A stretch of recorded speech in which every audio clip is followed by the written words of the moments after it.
Hey guys, in today's video, I'm going to show you how to fix the NVIDIA app not loading on Windows. Let's get right into it. Solution 1. First, open the Start menu and type Task Manager, then click on it. Once Task Manager is open, look through the list of running processes and find NVIDIA App. If you see NVIDIA App running, click on it and then click End Task. Make sure you close every NVIDIA-related process you see in the list, including any background NVIDIA apps. This will fully close the NVIDIA app and stop it from running in the background. Solution 2. Next, open the Start menu again and type Services, then click on it.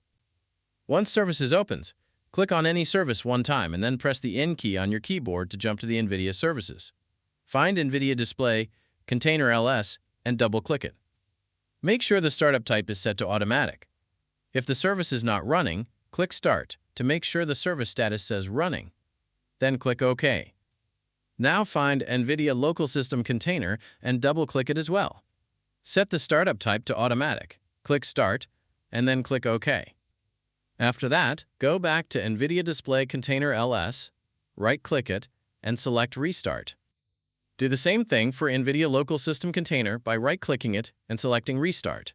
Now go back to the Start menu and type NVIDIA App. Right-click on it and select Run as Administrator, then click Yes.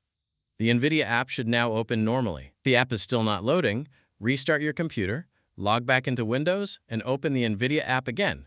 And that's it. Those are the best ways to fix the NVIDIA app not loading on Windows. If this video helped you, don't forget to like, subscribe, and leave a comment below. Thanks for watching, and I'll see you in the next one.